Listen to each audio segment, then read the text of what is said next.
the reason why we are talking with you today is because we now have an opportunity to finally bring the cruelty of soaring to an end, to end soaring, and to do it in a way that actually builds on the accomplishments that are embodied in the PAST Act, but actually improves on it. Now, that's not to say that this bill is perfect. There are things that we might want to change one way or another, but it is landmark in that it has the support of both advocates like Clant, as well as the industry, and of course, all of those advocates across the country who have fought so long and so hard to stop soaring. So let me introduce the fellow panelists that we have here. First, we have Wayne Pacelli. He is the president and CEO of Animal Wellness Action and the Center for Humane Economy. He's going to tee up the issue a bit more and talk a little bit more about the specifics.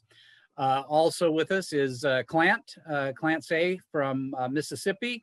Long time, I know many of you know Clant and are familiar with his brilliant advocacy, his fearlessness in calling the industry to account to protect the horses from unnecessary suffering.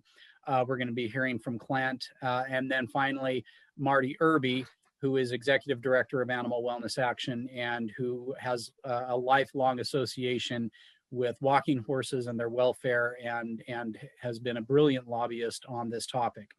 So we hope all of you will submit your questions. Unfortunately, we're dealing with, this is sort of our inaugural voyage using Zoom webinars. So we just became aware that we won't be able to take vocal questions from all of the participants. So please submit your questions and your comments in the Q&A, and we will do our best to keep up with them and to address them. So without further ado, Wayne, why don't you tell us a little bit more about your involvement and tell us a little bit about this bill and why it's a good thing. Great, Scott, thank you. And really glad to be with Clant and Marty and you on this call. And thank you all for listening in and participating in this webinar. At some point, I'm sure we will use the other Zoom technologies now that we understand this one and have some live Q&A, but we look forward to getting your written questions and answering them. The occasion for this meeting is that Marty and I have been involved in discussions with leaders of the Tennessee walking horse industry, the very folks who've been impeding the progress on the PAST Act, the Prevent All Soaring Tactics Act, for the last 18 months. And Marty and I engaged in those discussions because with Clant and many others, we worked very hard to get the first ever vote on the PAST Act in this Congress, the 116th Congress. A Congress is 2 years, so there's a first session, the second session. The first session, we were able to invoke a new rule that House Democratic leaders had imposed, requiring that any bill that attracts 290 or more co-sponsors would get a vote. So it would bypass the committee, go to the floor, have a rule be debated, and then voted on. The PAST Act has been introduced since 2012, so it's been around 8 years. And it came on the tail end of an investigation. When I was CEO of the Humane Society of the United States, we authorized an undercover investigator to go to the barn of one of the most well-known and decorated trainers in the Tennessee walking horse world. And he was horribly abusing Tennessee walking horses. He was burning chemicals on the pasterns, wrapping them in saran wrap so that the chemicals would cook in to them, into the skin and tissue of the animals. They were in such distress they could barely get up. In other cases, the gentleman, and that's a stretch to call him that, Jackie McConnell, was striking horses in the face with a pipe-like implement, shocking them with cattle prods in the face, and what's called stewarding of the horses so that they don't react as much when an inspector touches the animals on the leg and other body parts, they were taught not to flinch. It was appalling abuse, and it was at that point that we really launched the PAST Act to address the problem of horse soring in America, a practice concentrated in the South where trainers injure the feet, either the pasterns or the lowest portion of the foot above the hoof, in order to cause the animal such pain and distress that when they put their feet down, they throw up their legs in a high thrusting action. It exaggerates their gait. And at horse shows, the judges are basically rewarding the trainers for inducing this sort of gait. And one trainer versus another, they all think the other guy's going to get an advantage, and there's been kind of an arms race when it comes to soaring. Now, they've been operating under a federal statute that was adopted in 1970 called the Horse Protection Act, led by a senator from Maryland, Joseph Tydings, who compromised on this issue with the senator from Tennessee, Howard Baker, as Clancy told me. And that bill forbids exhibiting or showing horses who have been sored. It provides misdemeanor penalties. And sadly, the law has been rather easy for the industry to circumvent.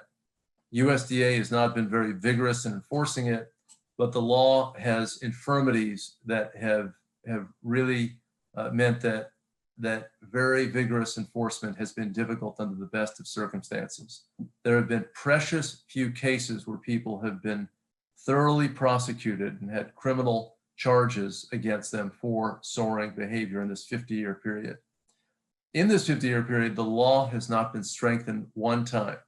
In 1976, there was an amendment to it to weaken the law. But again, in 2012, because of the Jackie McConnell abuse of horses, there was a new effort, a revitalized effort to adopt strengthening provisions to the PAST Act. We've had 8 years of lobbying aggressively for it. Marty Irby, my colleague at Animal Wellness Action, had been steeped in the industry. After the McConnell investigation, I went down and visited with him. I knew that as an insider in the industry, as president of the Tennessee Walking Horse Breeders and Exhibitors Association, that he was having a crisis of conscience on this issue. He tried to get the industry to reform at the time, and the other leaders in the industry wouldn't go for it. Marty left the industry and he joined our side of the fight, and he's been on that side ever since. Clant has been deeply involved in this issue, more than I think anyone else, going from town to town where the shows occur, protesting shows where sored horses are on exhibition, and calling attention to the cruelty on a weekly basis during the show season. It's been just remarkable to see his tenacity. So Marty has been fighting on Capitol Hill, Clant has been fighting in the field, and Marty and I discussed this issue, and we, are more than happy to keep pushing and fighting for the PAST Act, but we are facing, sadly, an immovable force in the United States Senate. And that immovable force is in the form of a set of lawmakers from Kentucky and Tennessee, particularly US senators, who've been blocking consideration of the legislation. The Tennessee walking horse community has been very sophisticated in its work with US senators from Kentucky and Tennessee. And I think everyone knows that Mitch McConnell, the majority leader, was just reelected in a landslide vote, despite a huge campaign against him by Amy McGrath. He won by double digits. He is likely to be the majority leader. If he's not the majority leader, he's going to be the minority leader, almost certainly with at least 50 in his Republican caucus. The Senate is not a place where bills just automatically get voted on. You have to go through a regular order process. You have to get floor time from the leadership. And Senator McConnell has signaled many times that he is aligned with the industry on this issue and believes that the Tennessee walking horse industry and its current practices are acceptable, and that it's a central part of the culture and economy of Tennessee and Kentucky. Now, we disagree with him. we have let him know that disagreement. But he and the other senator, Rand Paul of Kentucky, and the two senators from Tennessee now, Lamar Alexander, who is retiring and will be leaving at the end of this Congress, and Marsha Blackburn, who was just elected 2 years ago. She'll have at least 4 more years to serve out her term. They are blocking this legislation. We can get all the co-sponsors in the world in the Senate, and we're not going to get action in the United States Senate. So it was for that reason that Marty and I opened dialogue with leaders in the industry. And as I said, we've been talking about 18 months. This has been 2 different cultures, 2 different worldviews clashing for a long time. It was very interesting, given all the hostility between our communities, that we would even sit down to talk. But over that period of time, when we had many, many frustrations in the dialogue, we have come to terms that we think end soaring in America, will end soaring in America, and that the industry believes it can live with and still have a show horse industry without the big lick, which is the way that this particular gaited horse where they injure is called the big lick, in terms of the way that they throw their legs up in such a high thrusting way. So we will talk about those details, but I wanted to give you, to start, the context for this. We now have a bill that has passed the United States House of Representatives, 333 to 96, the original PAST Act, which we helped to write and that we have supported from the beginning. We pushed as hard as we could to get that House vote, but there'll be no action on it in the Senate between now and the end of the year in that form. The industry now has agreed to most of the reforms in the PAST Act, to ban the chains, to reduce the size of the stack on which the horses stand, well more than 50%. Most importantly, to have felony penalties for the new crime of soaring. We added provisions to the PAST Act, such as banning tail braces, a terribly cruel practice to cosmetically disfigure the horse's tail just for the look at the show. And we'll get into those other details. But this is a very, very material advance for horses in the United States.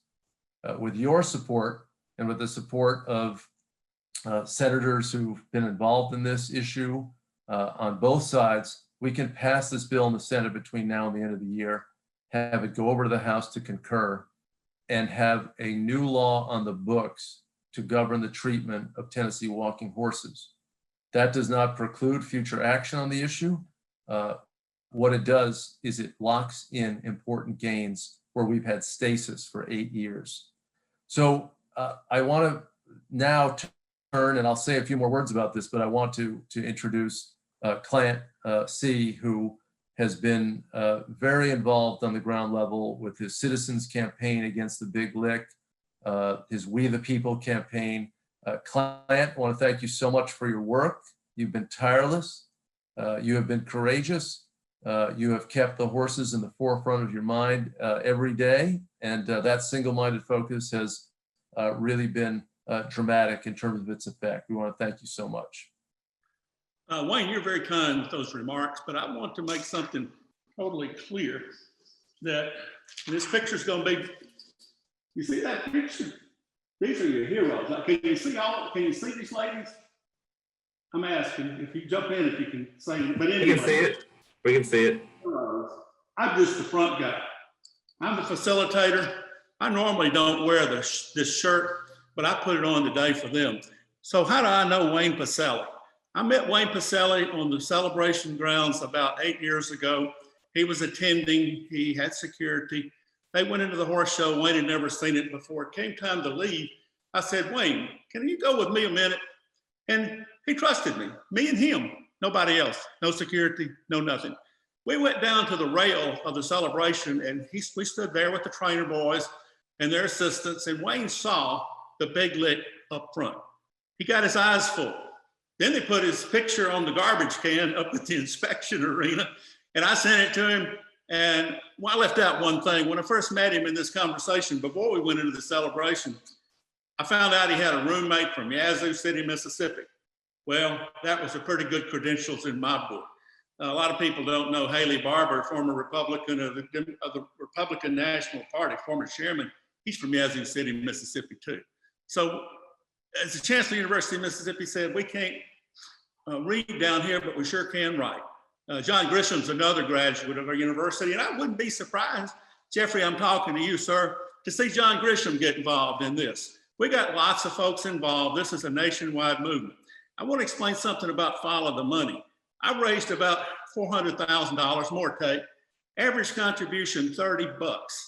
The Animal Wellness Action is not the people funding me. I'm funded by $30 a piece over this period of time.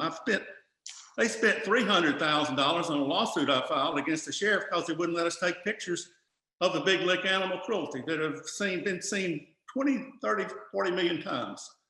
That's why Jeffrey Howard had a meeting on October 31 and said, look, we've got to make some kind of agreement and concession in this matter. I was asked to input on October 23rd by Wayne and Marty. I listened to them. I said, hey, you guys know we do have an election coming up on November 3rd. And we're bipartisan in Cobb Block. I've got Biden people standing next to Trump people. We check the politics at the door. But here's the elections important where this situation is concerned. There's going to be a new Secretary of Agriculture under this new administration. And the guy that they had in the last one, Sonny Perdue, is a big lick advocate. The general counsel is a guy from Tennessee named Stephen Baden. That's their lawyer for the USDA. He's all in with them. So no matter what the inspection law was, the horses were not going to get a fair shake in inspection. Here's what this is about today. These gentlemen, Mr. Irby and Pacelli, have spoken with the leaders in the walking horse, and I won't call it an industry, I'll call it a business. Sometimes I call it a racket, but today I'm gonna call it a business. They've had discussions. They've got some things to be considered. Mr. Pacelli's absolutely right that Mitch McConnell's just got elected to a 6-year term. I was there, not that old, but I'm old enough.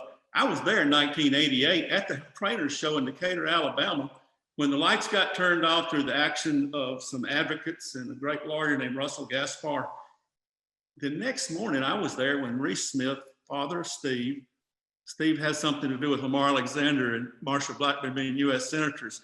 Reese had a meeting in which they raised a lot of money for that time, $300,000-$400,000 just right off the bat. And then they went Senate shopping and they found a young freshman senator from Kentucky who won by 0.5%, and he is Mitch McConnell. Over 32 years, they paid him over $1 million. Folks, you don't get any laws passed if Mitch McConnell does not want them passed. The PAST Act that's before Congress that we got the votes. And by the way, I'm a former secretary of the Mississippi State Senate. I got a law degree somewhere along the line. And these guys and I were on the Hill, okay? We're not just on the side of the road. We were out there, we interfaced.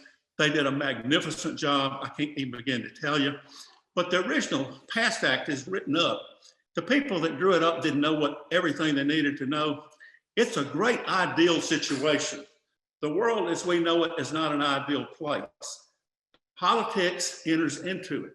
And you cannot have the Senate Majority Leader or somebody as skilled as Mitch McConnell representing them and to blow anything past him. Remember, he's the reason President Obama didn't get a Supreme Court hearing on his nominee. The man is powerful. Don't think he's not. But he also knows, and he's told Jeffrey, my friend Jeffrey Howard, I think Jeffrey and I are friends, we're collegial. He told Jeffrey and my other friend, who is my lifelong friend, Senator Roger Wicker, chairman of the Commerce Committee, when we were working on getting the PAST Act vote last year, 2019, it occurred on July 25. I went to see Senator Wicker. He spent almost an hour with us. We talked about a whole bunch of stuff. He asked me, Clint, what do you want me to do? I said, Senator, I want a fair shake. And once I prove my case, I want you to give us due consideration. We shook hands. Senator Wicker gets it. He knows. He's told Mr. Howard he knows. He told Mr. Howard, you're going to get beat on this. You may not get beat this session, but you're going to get beat. Now, the PAST Act was drawn up by people that didn't know enough. They have an ideal world. They're in the fundraising business.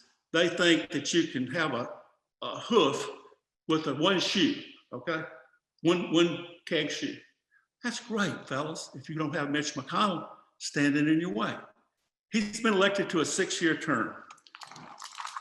This is a stack. Can y'all see that? Can y'all see it? I hope you can. You can. Okay.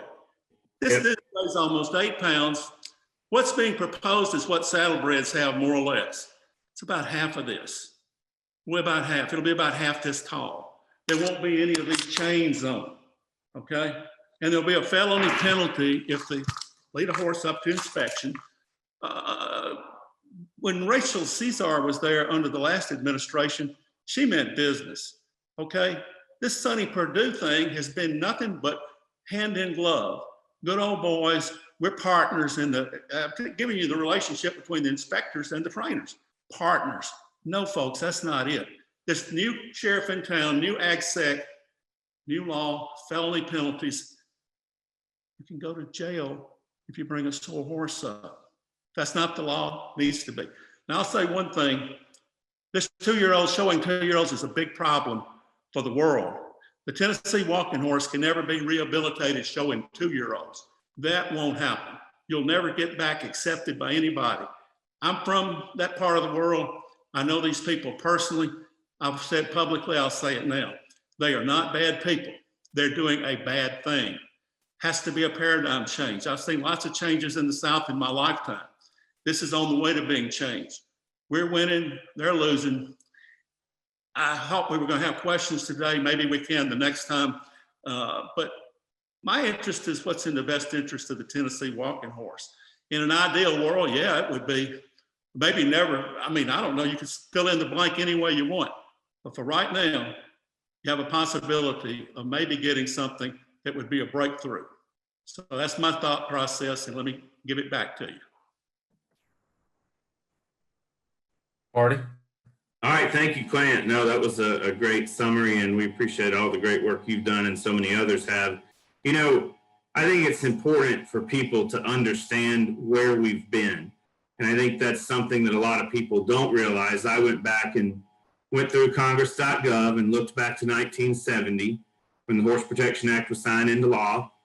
Followed 1970 and until about 1974, there were 4 or 5 pieces of legislation introduced to upgrade the Horse Protection Act, introduced in the House by former Congressman William Whitehurst from Virginia.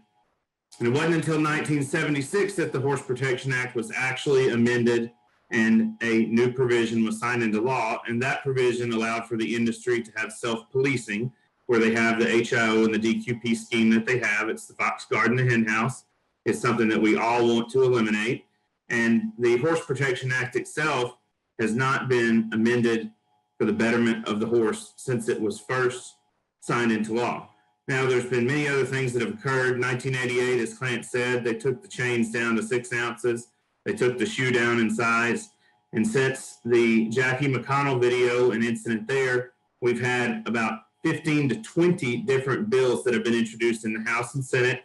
Some of them the PAST Act, some of them are the Horse Amendments Protection Act that the other side has introduced. We've made an attempt in the 2012 Farm Bill to try to get something close to the PAST Act through into that measure. We made an attempt to get a regulation done that the USDA announced on Secretary Tom Vilsack's last day in office, and that would have eliminated the pads and chains. The Trump administration rolled that back in a blanket rollback. Then we made an attempt to do another Farm Bill amendment in the 2018 Farm Bill in the Committee of Jurisdiction. Congressman Ted Yoho offered it, and Congressman Scott Desjardins and now the current White House Chief of Staff, Mark Meadows, went to him and asked him to withdraw it. And the chairman told him that it was not germane to the Farm Bill, which means that it wasn't something that should be in the Farm Bill because it was referred to the Energy and Commerce Committee, not the Agriculture Committee. Then we made another attempt to introduce an amendment that would have actually moved the regulation forward as a floor amendment to the Farm Bill. Instead of it actually changing the law, it just would have made that regulation that was rolled back be put into place. That was ruled that it was not germane by the House Rules Committee, and it didn't get to the House floor for a vote. And so we get to 2019, as Clint said and Wayne said, we finally got a vote in the House, 333 to 96. The reality of this is that the Democrats, all the Democrats that voted voted in support of it, and half of the Republicans voted in support of it by 3. But what a lot of people don't realize is the House Minority Leader, Kevin McCarthy, the Whip, Steve Scalise, and others in leadership, Liz Cheney, Kathy McMorris Rodgers, that are all Republicans, they voted against it. And they told the rest of the Republicans to vote against the bill. So when you have half of an entire party in that chamber against the bill going into a Senate where you have Mitch McConnell, Marsha Blackburn, Lamar Alexander, and Rand Paul already obstructing the way, that really hurt us. That did not help the case at all. We have an opportunity here to move forward with something that is a compromise. It's not perfect. It's not ideal. Yes, there are many things that I would personally change. I'm sure there are many things that people on the other side of this would change.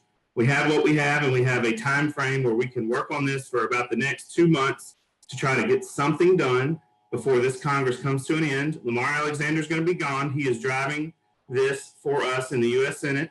Congressman Ted Yoho, who is the House sponsor, along with Kurt Schrader of the PAST Act, is retiring. He's a driving force in this.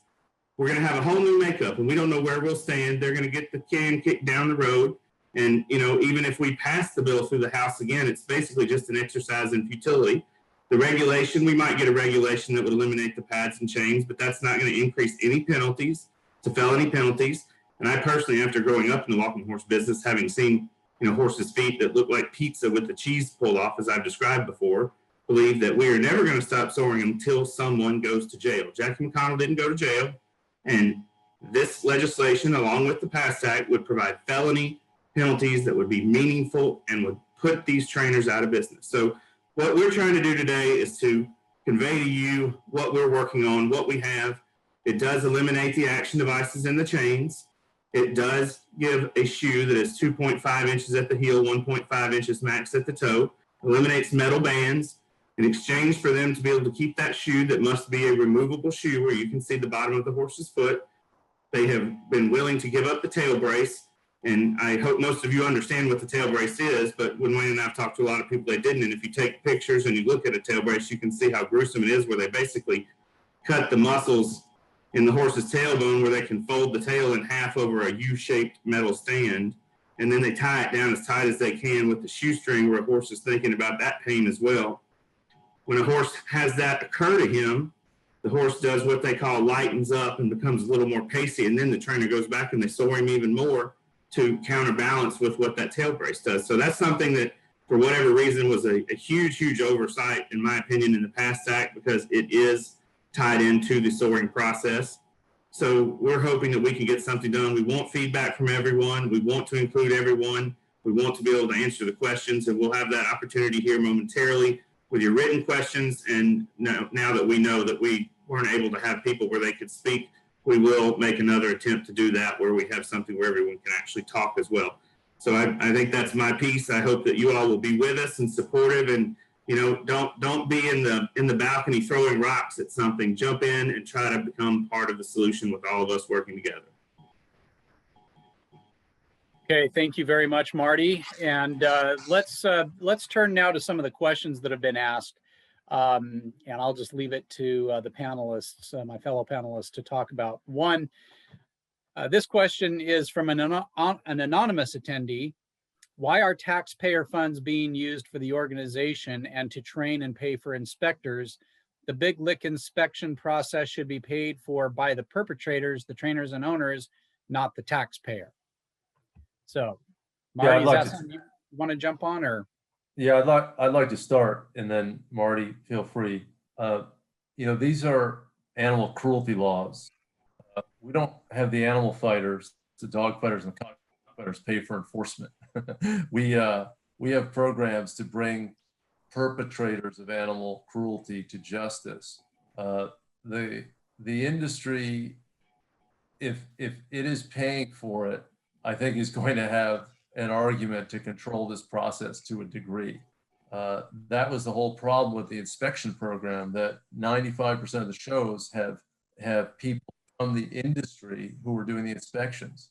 What this compromise does is it puts $4 million, which is a drop in the bucket in terms of the United States budget, in terms of its annual appropriations. It's a $2 trillion spending in a normal year. With COVID, it's gone up a couple of trillion. Animal welfare programs need to be enforced. I have worked with colleagues for years to get tens of millions in additional spending for enforcement by USDA, for puppy mills and laboratories and other programs to enforce our laws. Horse soring is a scourge. It is cruelty. Right now, the federal law, the 1970 Horse Protection Act, which has not been amended in a pro-animal welfare way since 1970, 50 years, has an authorization of $500,000 for total enforcement. Now, the Appropriations Committee has let that go up to $1 million. Let's say $1 million is the base now for what we're doing in terms of an inspections program and an enforcement program. This compromise legislation, which the industry has agreed to support because of the pressure that so many of you have brought upon the industry, that there's declining attendance, there's a loss of prestige, there's a stigma associated with big lick cruelty. They have now sat down and discussed this. They have agreed to support with us a new statute that forbids these terrible practices and that provides a quadrupling in the enforcement budget. That is not a bad thing. That is a good thing. We should be enforcing this and have a neutral party, in this case, the United States government, enforcing this law. No conflicts, justice being meted out. Marty, go ahead. I just wanted to make that point. Yeah, no, that's all very valid. Let me make a few other points. The PAST Act that passed the U.S. House of Representatives last year got a report from what we call the Congressional Budget Office, a CBO score. And that report that it passed when it went to the House floor said that the implementation of the PAST Act would cost somewhere between $2 and $3 million. The current base level, as Wayne said, is $1 million. That was for 2020. We have a really great shot at getting $2 million for FY21 next year. It passed in the House passed bill, $2 million provision with people on both sides of this issue in support of it. So we wanted to make sure that we had enough to cover everything because of the Congressional Budget Office score, because of what we're going to be requiring with testing related to x-rays, related to thermography, and so many other types of science-based standards, swabbing for chemicals on the horse's feet, checking the blood. They can actually check in a horse's blood now to see if a horse is in pain by the levels of certain things in the horse's blood. And we wanted to have the best testing. If you still want to make the argument that the federal government shouldn't be paying for this, I would just say that this is the only equine program related to these three breeds that is currently being funded inspection-wise by the USDA for horses to show. The government was brought into the mix in 1970, and this is a result of 50 years of this breed and the racking horses and the spotted saddle horses being regulated by the federal government. We weren't the ones who passed the original law. We are grateful Senator Tydings did, but a federal program has to have federal funding to be able to operate. The PAST Act, as written, has one provision I've thought was kind of a conflict or could be a conflict in the future. It would require USDA to license the inspectors and train them, just as the revised measure would. But the PAST Act would have the horse shows paying the inspectors for the inspections. And I think there's a great opportunity for corruption. These horse shows that are being put on Saturday nights in Middle Tennessee, Mississippi, Alabama, wherever the case may be, or local clubs, they generally have someone who's in the big lick industry that's involved with it, that's the show chairman. So we want to make sure that that opportunity for corruption is eliminated and that the inspections are the best they can possibly be. That sounds good. Clint, did you want to add to that? Only thing I need to add is that a enforcement of a speed law is only good as the officer on the side of the road. With a new ACSEC, if you get someone in there that means business and will take this proposed possible law, and felony penalties might be a whole new ball game. That's what I've got to say.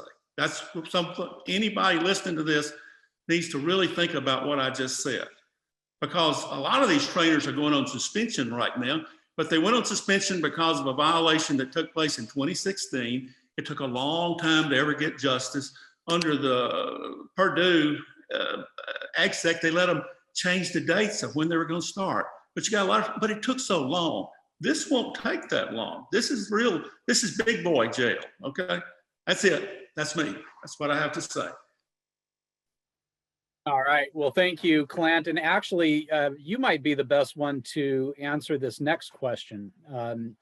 An anonymous attendee says, not getting rid of the stack shoe entirely is a big mistake.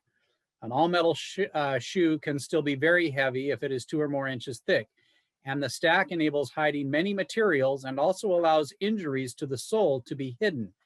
And as to removing the shoes and stacks during inspection, this is completely impractical. There is no existing shoe that can be pulled and replaced in less than 25 minutes minimum.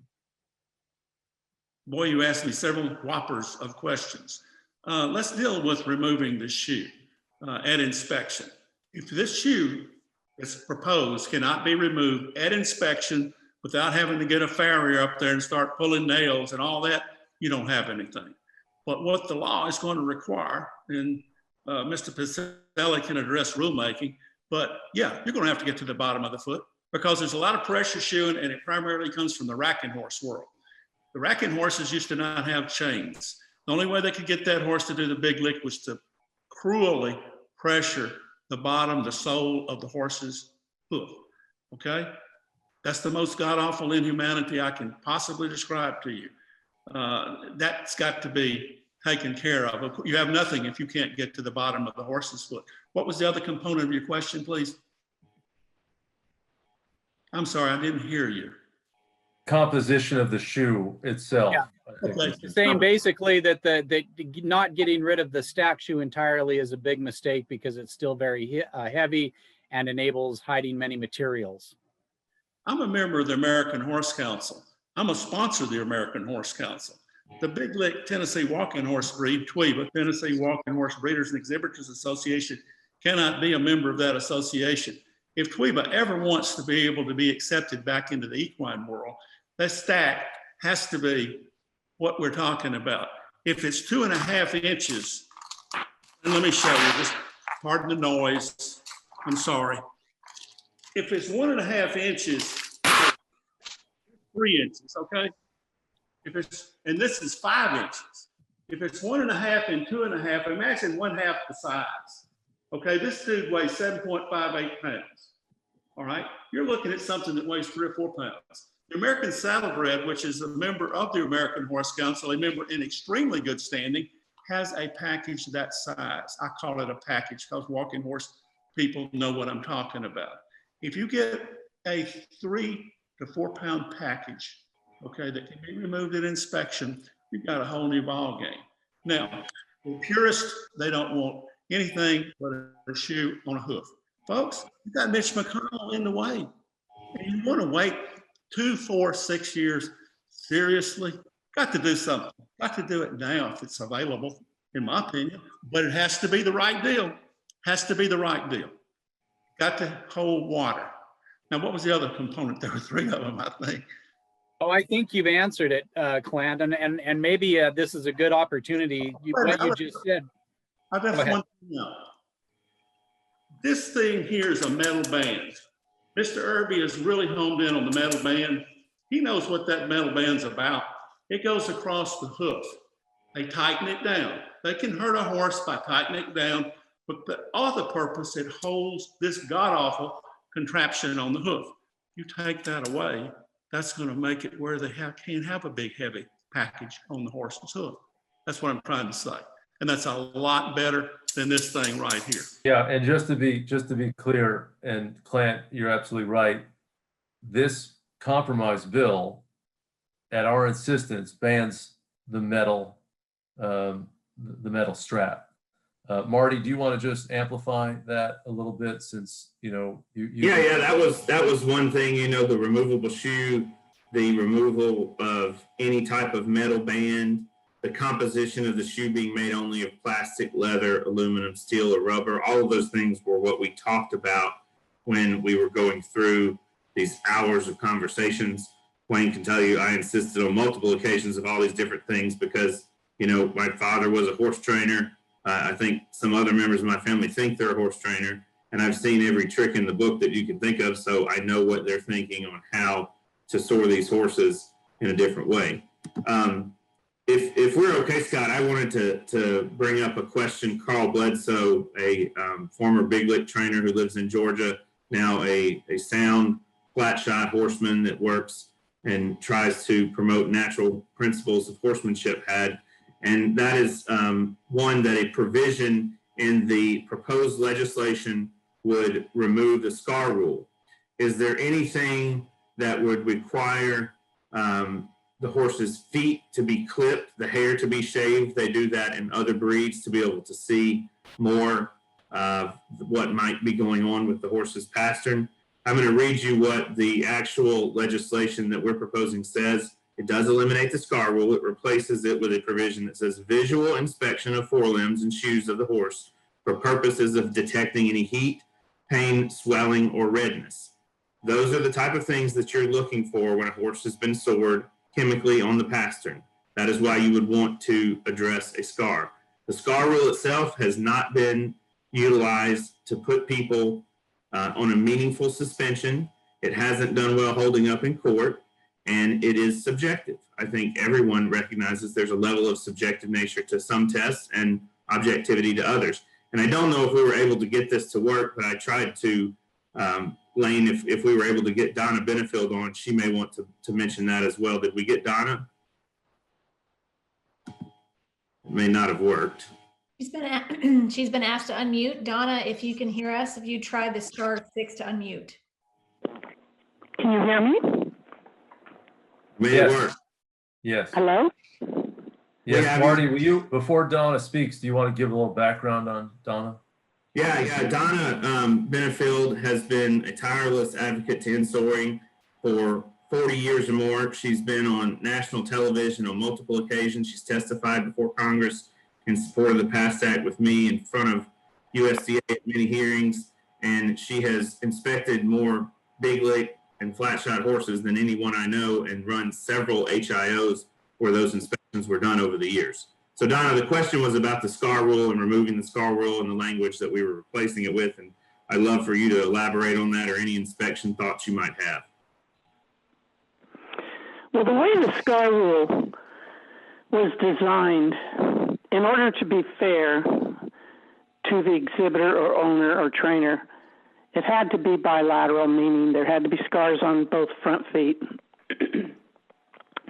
The scar rule only applied to the front feet, and to be quite frank, it probably should have applied to both front feet and rear feet, because they also sore the back feet, and I've been at the shows and inspected horses and seen bleeding at the back feet, but a lot of people are afraid to do the exams that I would do, so they wouldn't pick the foot up and look at it because it was the back feet and they were afraid they'd get kicked.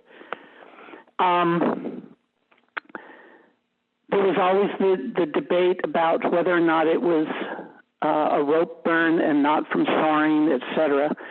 And in the regulations, it was poorly labeled as a scar rule because there's many things that are involved in a violation of the scar rule regulation that aren't necessarily a scar. For example, you have edema, which is swelling. You have inflammation.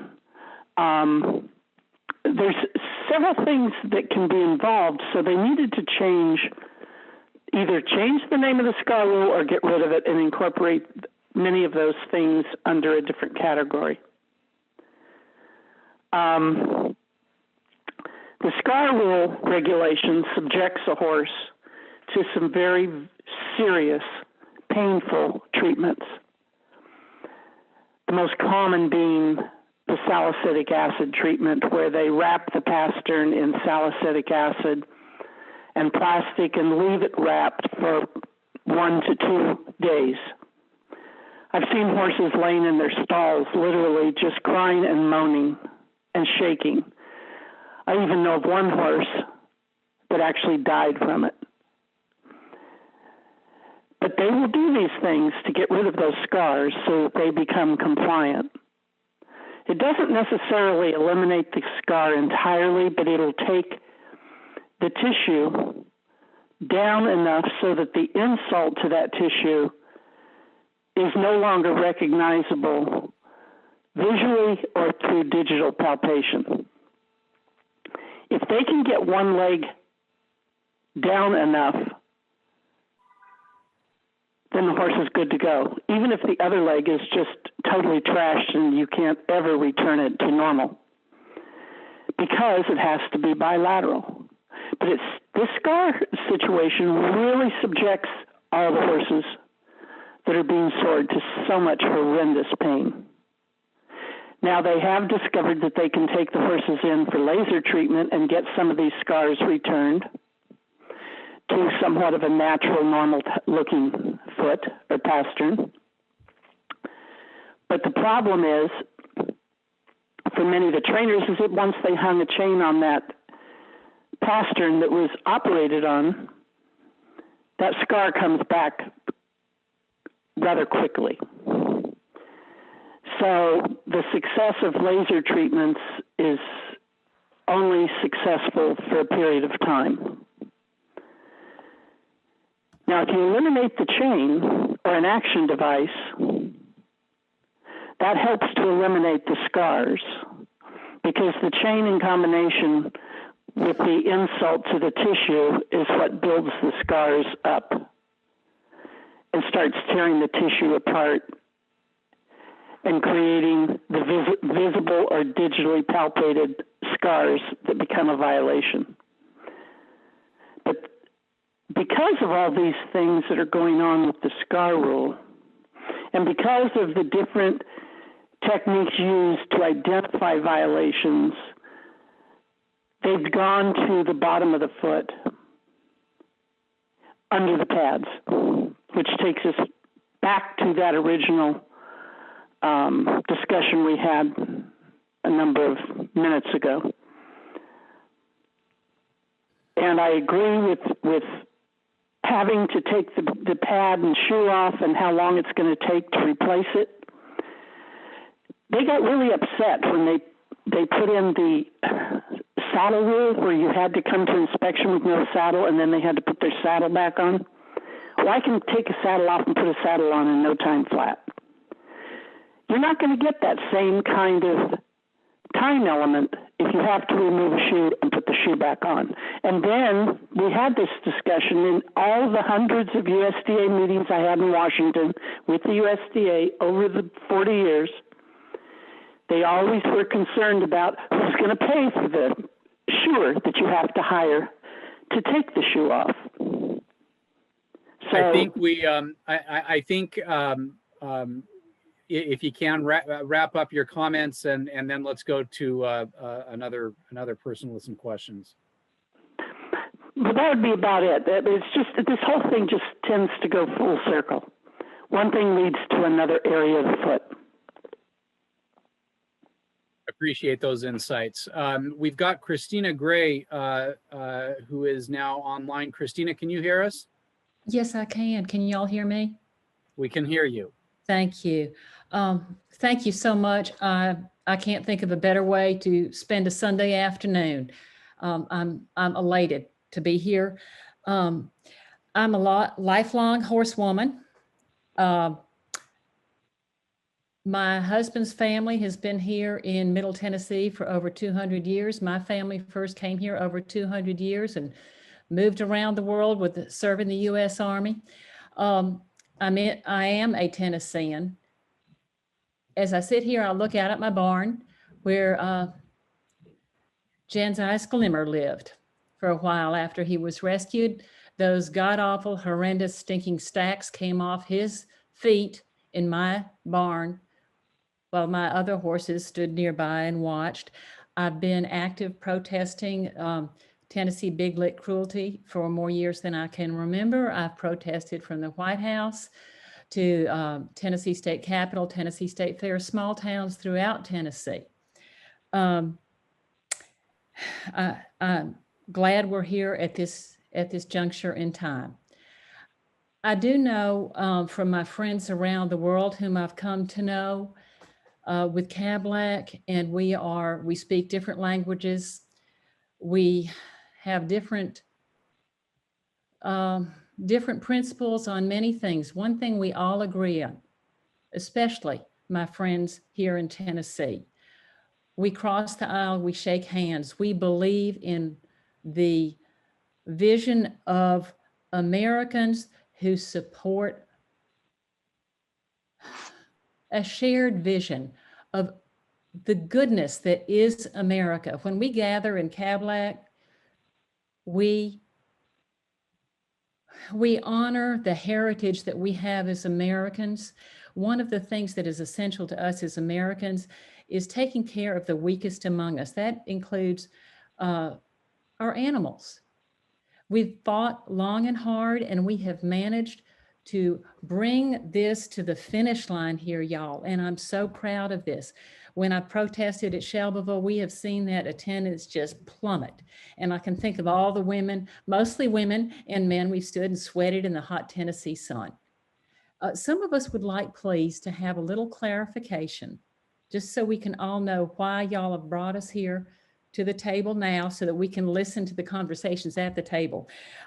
Could you please clarify for us all, wherever we are around the world, wherever we are on this issue, but why reaching an agreement at this particular point in time is in the best interest of our beloved Tennessee walking horse? Could you just clarify that for us, please? Why now? Thank you. Yes. Can you address that? Yeah, thank you for that question. Very, very well framed and set up. The reason is the Congress has a 2-year session. We're at the end of that session. We just had an election. The Congress is going to be in for what's called a lame duck session for just a few weeks. The Congress resets in January. That means that everything that was done prior goes to zero. So the House vote that we spent so much time and energy working to secure, getting 290 co-sponsors, we have to start from ground zero again, from zero. Then we've got to get that 290, and then we face in the United States Senate, if we have a bill that the industry will not support at all, we face absolute blocking maneuvers by Senator McConnell and the other senators from Kentucky and Tennessee. So we have zero chance to pass something in the United States Congress. Now, in these next 3 weeks, we have a chance to pass a bill that the industry has now finally supported after you and so many other protesters and so much pressure from lawmakers have gotten the industry to the point where it recognizes that the big lick can no longer continue. Now, they want to transition their industry and they want to preserve the show horse, segment and circle to a degree. But they have agreed to end the use of chains and roller devices and other rollers and action devices. They've agreed to shrink the size of the shoe dramatically. They've agreed to felony level penalties. They've agreed to eliminate an industry self-regulation program. They've agreed to ban the tail braces. They've agreed to have a possession ban on croton oil and salicylic acid and mustard oil. They've agreed to eliminate distracting devices. So the question is whether you think that's 70% or 90% or 110% of the PAST Act, we can secure that 70, 90, or 110% now and have a statute on the books by January. And if there are reformers out there who want to introduce something new, that's what the lawmaking process permits. When we banned the interstate transport of dogs and roosters for fighting purposes in 2002 in the US Congress, it was a tough fight. You wouldn't think it was a tough fight, but it was a tough fight. Now, someone would have said, well, you didn't have a spectator ban. You didn't ban the sale of the cockfighting implements. That's true, we didn't, but we got as much as we possibly could. And then in the future, we built on those prohibitions. Now we have an incredible animal fighting statute that creates felony level penalties. That alone warrants our support of this measure. To have felony level penalties for a new federal crime of soaring, we are banning soaring. We're taking the exact definition from the PAST Act on soaring, and we're making it a felony. And then we're also getting the chains and the tail braces out of there entirely, and we're reducing the stack. Now, the only folks I'm thinking who would not agree that this is a good idea are people who don't understand the legislative process. We've stated, and it's without dispute, that Senator McConnell is going to block the PAST Act in 2021 and 2022 and beyond. So we have a binary choice. We have this or we have nothing. And you might say, well, there's a rulemaking that can be done because the Obama-Biden administration pushed it. We pushed them to do that, and it was stymied by the Trump administration. Well, a rulemaking is a derivative of a statute. You can only go so far as the statute permits, or it's legally assailable from that point. You cannot increase the penalties. You cannot increase the authorization. We're going to quadruple the enforcement budget. We're going to get one of the key elements of the agreement, which is banning the action devices, which is why they injure the pasterns of the horse with chemicals and otherwise. We're going to reduce the shoe, and then we're adding additional elements. I mean, to me, this is the biggest no-brainer that exists in terms of a deal-making exercise. And if animal groups do not support this, it is on their conscience that these practices are going to persist, because it does not take a PhD in political science to know that the United States Senate is not going to move this. You have 52 co-sponsors in this Congress. It hasn't moved 1 inch. We had 60 co-sponsors in previous Congresses. It didn't move 1 inch. It has no prospect for success, none. And we've got something we can get done in the next 3 weeks if the animal welfare community gets behind it. So thank you for your question. Yes, Clint. I want to thank Ms. Gray for calling in.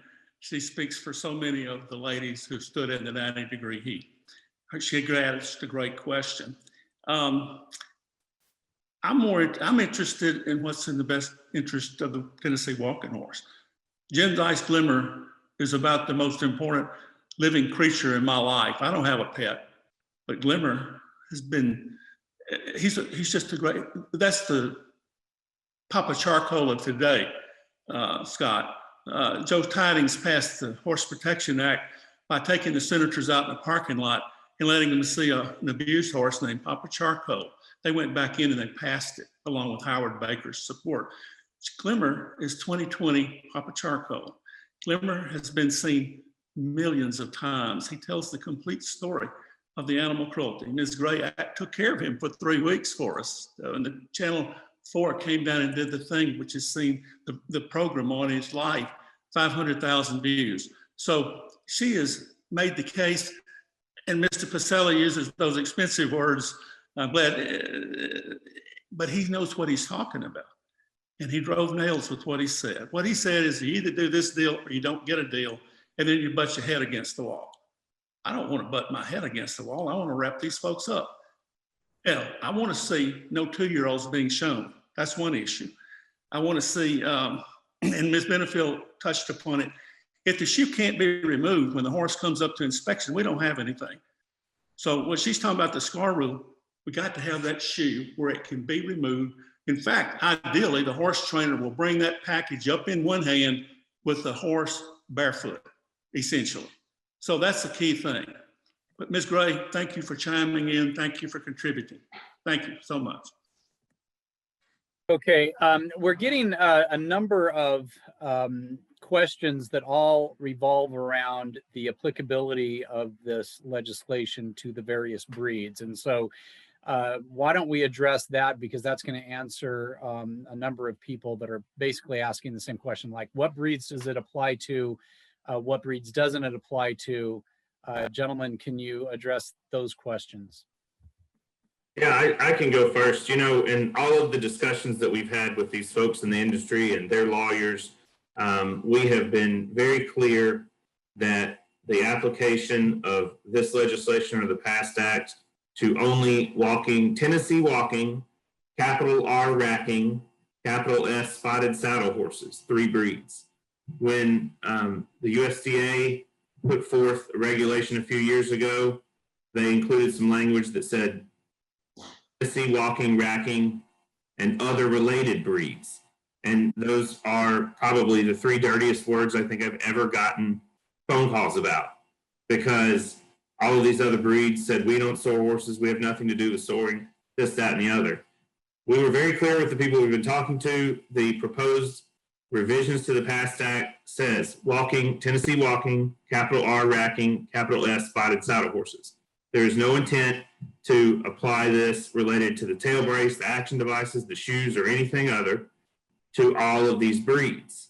So if there's something that we need to discuss, I think the American Horse Council is the place to do it. I'm talking with them tomorrow. I think that we have got to make that clear for the other breeds not to be upset. And I don't know anyone on either side of this that we're working with that is intent on applying these restrictions to all breeds.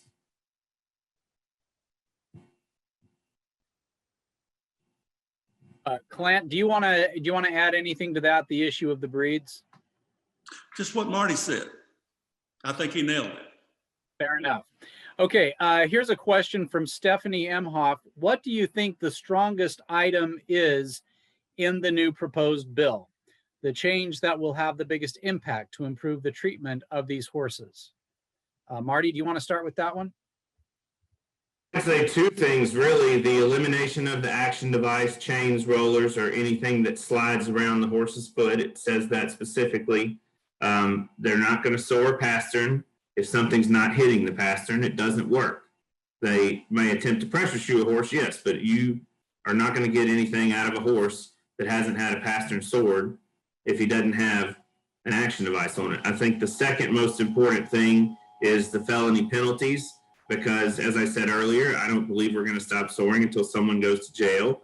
And I want to see the federal government put someone in jail to make an example out of them, so that these guys that have been soaring horses for 30, 40, 50 years, however long, finally see, look, it's not worth it anymore. We're not going to risk going to jail over it. Go ahead, Clint. Ms. Emhoff is another one of our advocates. I'm so proud of these ladies, I can't begin to tell you. It has inspired me. It makes me just believe that we can have the combination and the effort and the support of the people. And Ms. Emhoff and I never knew each other for 15 seconds before she just appeared one day. And she came to Columbia, Tennessee this year. She was at the celebration. I'm just so proud of all the ladies. She asked a great question. Let me insert something. And I've relayed this to Wayne and Marty. This collar boot thing troubles me greatly. It can also be construed as an action device. The action devices have to go. Nothing can be an action device. We can't have any weighted boot. We don't need anything covering up the pastern. The pastern is the area above the hoof. It needs to, the American saddlebreds have got this thing correct. Now, they may have a protective boot, but they do not have this history of animal abuse. And the big lick has to understand, Mr. Howard has to understand, you bear a heavy burden. You're going to have to not get everything everybody else has gotten, because the saddlebred hasn't been soaring horses. And Mr. Howard knows that. He's publisher, or his sister's publisher of the Saddle Horse Report. And one time his sister had a statement, and she used to be publisher of the Walking Horse Report. She said, soaring is the problem. Mr. Howard has always denied that soaring is the problem. But the only reason they're at the table today is soaring is the problem.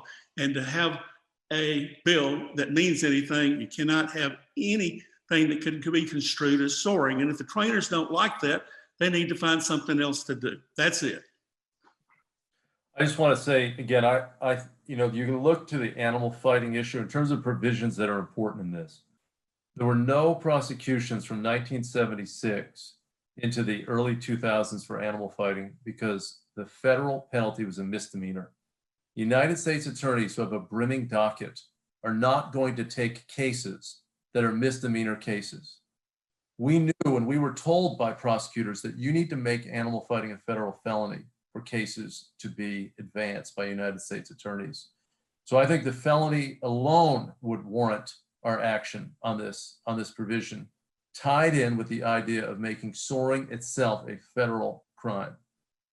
And I think, again, the banning of the action devices and the tail braces, those are the four most important pieces. The shoe is critically important as well. I wish it were down to nothing, but this was part of the negotiation. And when you look at a compromise bill that industry is going to support, you cannot look at one defect or one area that you consider to be less than you wanted and throw out the whole package. The idea is you've got to look at this in its totality, and you have to look at the idea of what the alternative is, that everything continues. That is the alternative for us. So you can ban the tail brace, you can ban the action devices, you can get a felony, or you can not. You can still have this existing program where nobody gets prosecuted, where the existing set of suspensions take effect 2 or 3 years later after the season ends, and that the industry has been outflanking USDA at every turn. I also want to add the last piece, which again I mentioned, the quadrupling of the enforcement budget. The fact that the government is paying for it, and that Republican leaders like Senator Alexander and Senator McConnell are going to support that, I don't know why we would not look at that as an incredible gift to the animal protection cause. And another anonymous attendee asks, why are known soaring organizations that have been abusing horses for decades allowed on the organization? This is the fox in the hen house and exactly what we are trying to get rid of. The notion here is you have to get something done. And Marty and I in these negotiations were adamant that the majority of people on the organization, which is a supplement to the federal criminal provisions that are provided in the bill. So the United States attorneys can prosecute people under a felony anti-soaring provision. As a supplement to that, there's an organization that can mete out immediate fines and suspensions, because under the existing scenario, it never happens. And justice is delayed even in cases where someone is cited and there's a consent agreement. A majority of the people will come from anti-soaring organizations. To have people who are involved in the industry have a minority voice is part of the trade-off, but it's also part of the dialogue that's an ongoing sort of thing. So you have people on the inside and outside who can talk about these things, but ultimately there are a majority of anti-soaring people involved. The parallel here is the anti-horse racing bill that had industry support.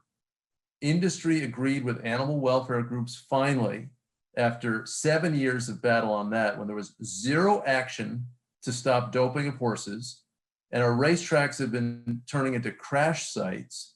Doping has continued unabated, and leaders within the horse racing industry finally got with the program, and they are represented in a minority way, but the majority of people are not from the industry in that scheme. But Marty, I think you should weigh in, because there's a list of provisions I'm glad to share that require that the 3 people that would be nominated by the TWHBA and Tennessee Walking Horse National Celebration would have to be non-conflicted, can't own horses, train horses, shoe horses. They can't be the veterinarians that are there in Shelbyville working on the horses. They have to be independent people, independent of the industry.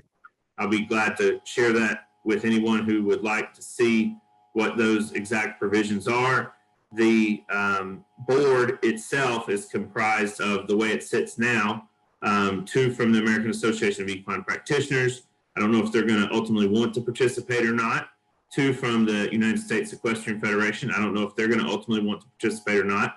We have a much better feel for them, I think, than we do right now, the veterinarians. But however it falls, we want to make sure, and we will make sure, that the majority of that board is completely out of the hands of the influence of the walking horse industry, and the very 3 that are appointed are non-conflicted, and ultimately they're nominated by these groups to the Secretary of Agriculture.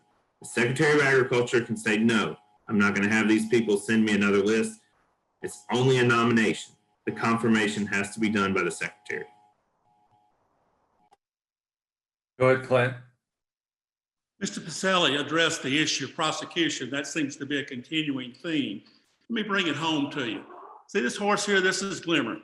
Glimmer was taken to a public auction in a sored condition.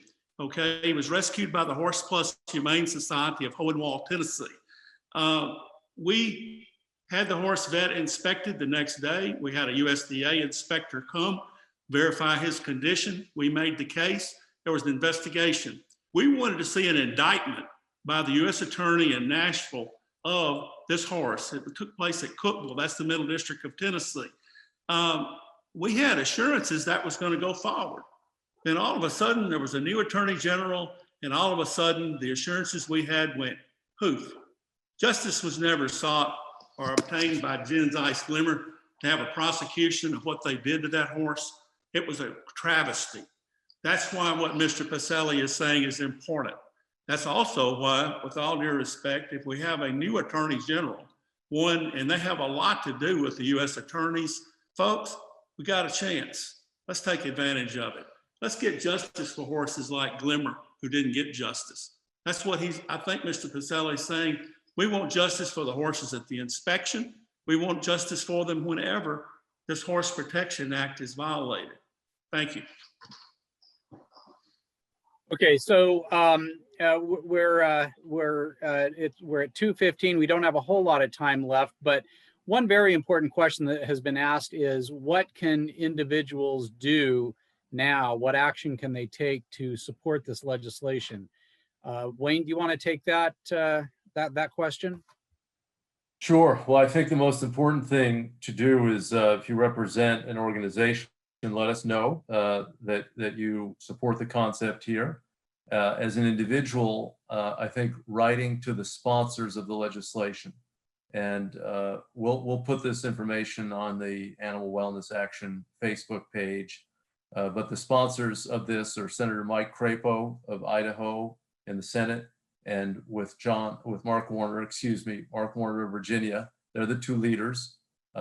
If they feel that there's enough support within the animal protection community, I think they'll proceed. And the House sponsors are led by Kurt Trader of Oregon, who's a veterinarian, and Ted Yoho, also veterinarian from Florida. So we'll put this information out, but we, certainly writing to your own lawmakers is important, but writing to these leaders to let them know what the temperature of the animal welfare community is. Smart lawmakers. These are lawmakers who understand that it's a rare circumstance. It's a first ever in the history of the anti-soring debate that the industry has come to the table and agreed to meaningful, tangible, certifiable reforms. But again, if the animal welfare community shows division, if it essentially says that this is not enough, then what we'll be guaranteeing is the status quo. And it is very important that people speak up at this point. So we'll put some information on the Animal Wellness Action Facebook page. And I will also, am I on the air? Yes, sir. Yeah. I will also, just within the reach that I have, keep the public informed and all those people that have supported Coblot concerning the progress. Again, I think we've had a great discussion, and I think there's some things that need to be improved with your exploratory discussions before there's a final resolution, but you've given us the opportunity to have an input, and that's what's important. I see that Judith Morgan Hughes has asked a question. How will this legislation affect the HIOs? Marty, do you want to touch on that? So the legislation would eliminate the current HIOs, which for those who don't know stands for Horse Industry Organization. Those are the current inspection systems that are out there. You have the Show HIO, you have the National Walking Horse Association, you have the Walking Horse Owners Association has an HIO, you have Friends of Sound Horses, they have an HIO. I think there are 3 or 4 more probably out there that are still certified but aren't really doing much in the way of inspections. And these are all groups where they have people involved in their organizations, people involved in the walking, racking, spotted saddle horse industries that are also involved in the inspections. We want to eliminate the fox guarding the hen house. That's why we set this new organization up the way we did, where any input is in the minority. I have had people also ask about the people who are at these HIOs and how would they perhaps have a seat at the table. I'll just be very honest with you. What we can't do is have 10 existing HIOs each have a seat at the table on this, because that's going to put the industry, the people in the breed, whether you're a sound flat shod person or you're a big lick sore horse person, whatever the case may be, in charge of the inspections. That's what we're trying to get away from. I have had a conversation with some of the folks that we've been talking with on the other side of this about maybe an advisory board that can be part of that organization. I think we can explore that.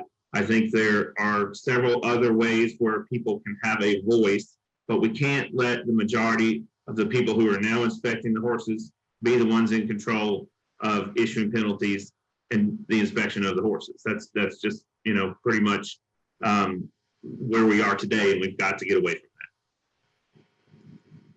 Plant, do you want to add to that? Not anything other than I want to applaud Wayne Pacelli, Marty Irby. They stood up in January of 2019. I invited everybody from all the animal welfare organizations. They stood up. We took the ball 333 to 96. And there were a lot of Republicans, and we went back to Tennessee, and I'm so proud of Tim Burchett, who's a Republican congressman at the University of Tennessee, who voted for the PAST Act. So let's all join together and let's get this done. Let's do what's best for the horse, the Tennessee walking horse. Thank you. Okay, well, we've got roughly 10 minutes before we get to the bottom of the hour.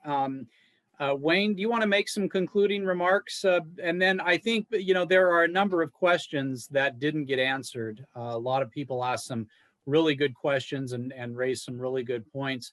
I think that what we might look at is doing this again, maybe in a week or two, so that we can get to some of these other questions, and maybe in a format that will allow us more face-to-face interaction rather than written questions. But with that being said, Wayne, how about some concluding remarks? Yes, no, thank you, Scott. Thank you. You're a great equine advocate. You've been fighting for the wild horses and burros and fighting horse slaughter and horse soaring. I can't thank you enough. Thanks for moderating. You know, it's a great joy for me to work with you at Animal Wellness Action. The same is true with Marty Irby. He has been thinking about stopping horse soaring every second of every hour of every day since he left that industry. His integrity and commitment to that objective cannot be questioned. I've seen it firsthand. He is absolutely dedicated to it. And I thank him for playing such an instrumental role in this negotiation with the industry. It would not have been possible but for some key relationships that he had maintained with the industry, even though he had differences on how horses should be treated. He saw them as people that were steeped in that culture and in that community and that show world, and kept those ties and allowed this discussion to happen. And we began to see one another as people. And we started to break down some of the rhetoric and tried to start with problem solving. You know, President-elect Biden last night said, we've got to heal some of these divisions in our society. We've got to find common ground. Well, for a lot of people, that sounds like a platitude. That is what we're presented with here. I mean, yes, there may be a chance at some point down the road to run over the folks in the Tennessee walking horse industry.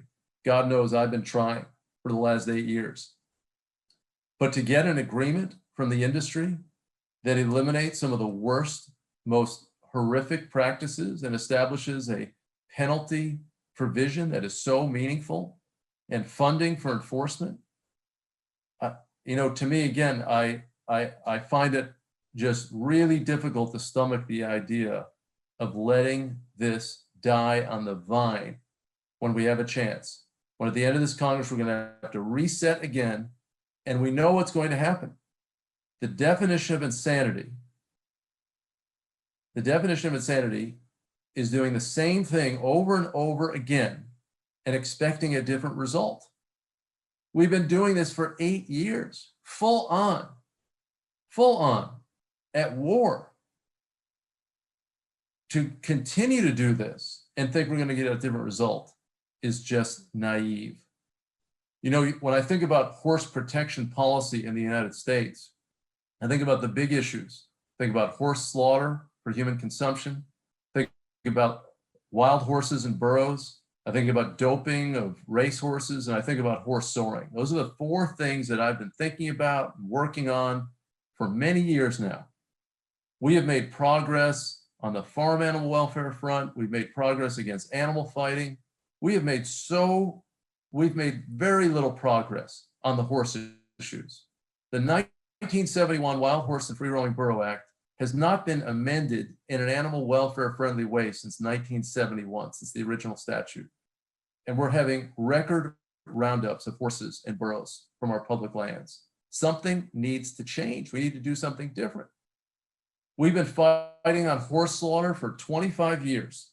And yes, we've been able to block US-based plants from operating, but tens of thousands of horses are being shipped to Canada and Mexico. We've got to do something different on that front. On horse racing, we're going to face the same problem here. Without the industry supporting this, we were going to get blocked in the United States Senate and probably blocked in the House. But we sat down with the industry and figured out a way forward, and now we're going to ban race day doping in the United States. We're going to do that in the lame duck session. So we have this opportunity now to stop this with horse soaring. We've never had it before. And if some people want to make the perfect the enemy of the good, then it's on their conscience. But I cannot relent. And I know that Marty and Clint and Scott cannot relent, and Donna Benefield cannot relent when we have a chance to get the first tangible reforms on this issue since 1970. So I plead with you to join us in this effort for these horses. There's nobody on this panel who is not committed to ending soaring in America. This is a tactical question, and this is an issue of legislative experience and legislative understanding of how the process works. And we cannot get this done in the Congress through another route. This is our best chance. Let us seize the day right now. So thanks again for participating. It was great to have an opportunity to be with Scott and Clint and Marty. I thank you guys again so much for all you're doing.